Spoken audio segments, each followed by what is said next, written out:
In the secluded oasis of Palm Springs, California, resides a movie colony with a lot of juicy stories. The area offers respite for Hollywood's brightest with its desert hot and dry weather. Its close proximity to Hollywood also allowed working celebrities to abide by the 2-hour rule imposed by the industry. The rule demanded that stars live within 2 hours of the set while working on projects. Naturally, with a lot of high-profile people comes gossip, private rendezvous, and secrets. Some stories may never be let out of the vault, but those that have paint a picture of the wild shenanigans that went down in old Hollywood.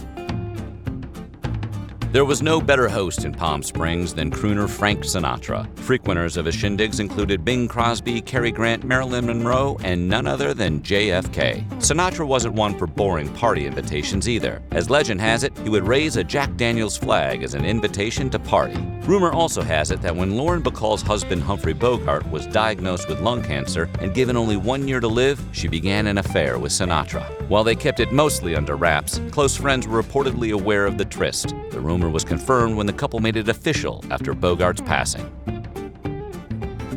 In the 1920s, Rudolph Valentino was a Hollywood heartthrob because of his headlining films such as The Shriek and The Four Horsemen of the Apocalypse. His golden boy status, however, was tarnished while in Palm Springs. In 1922, Valentino entered his second marriage with costume and set designer Natasha Rambova. The problem was that in California, law mandated that one be divorced for over a year before remarrying. Valentino hadn't waited long enough between marriages. As such, he was charged with bigamy. The newly married couple spent their honeymoon in Palm Springs in a local hotel. When the trial came, the owner of the hotel, Florilla White, testified that the pair slept in separate beds, and the actor was acquitted of all charges. In 1923, the pair had an official wedding in Paris.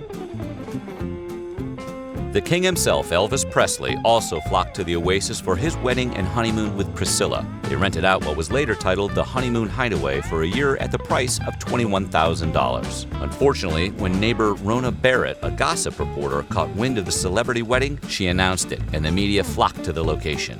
Thankfully, the unofficial king of Palm Springs, Frank Sinatra, swept in and offered his private plane to fly the couple to Las Vegas, where they wed. They then returned to the honeymoon hideaway for their actual honeymoon, where they reportedly conceived Lisa Marie. The entire Kennedy family had a long-standing relationship with Palm Springs, but it was JFK who was most known for frequenting the Springs. He spent a lot of time there with another infamous local, Marilyn Monroe.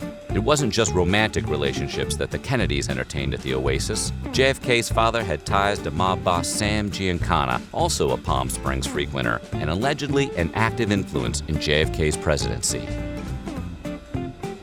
Marilyn Monroe was definitely the it girl of the Springs. She was so popular, in fact, that there was a 26-foot-tall, 34,000-pound statue named Forever Marilyn erected of her in the iconic skirt-flying pose from the movie The 7-Year Itch.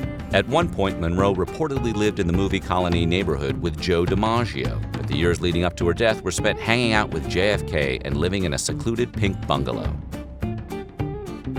Palm Springs wasn't just an adult playground. Child stars, such as Shirley Temple, also made the Oasis their home while working in Hollywood. Many children lived with their well-to-do families, and Temple made friends with most of them. She even invited them to her birthday party at her bungalow at the Desert Inn. Temple became such a favorite of the Desert Inn's owner, Nellie Kaufman, that she dedicated a bungalow in her honor. At a public ceremony covered by the press, the 9-year-old actor held a milk bottle high in the air and christened it the Shirley Temple Bungalow. That's a far cry from Sinatra's Jack Daniels flag.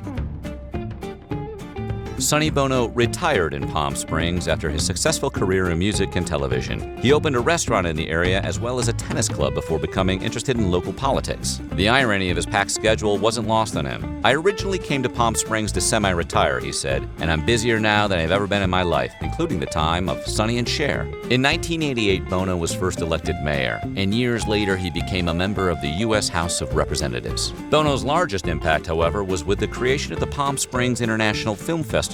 It quickly became one of the most influential festivals leading up to award season. It was so highly regarded that if someone won an award at the film festival, an Oscar was frequently not far behind.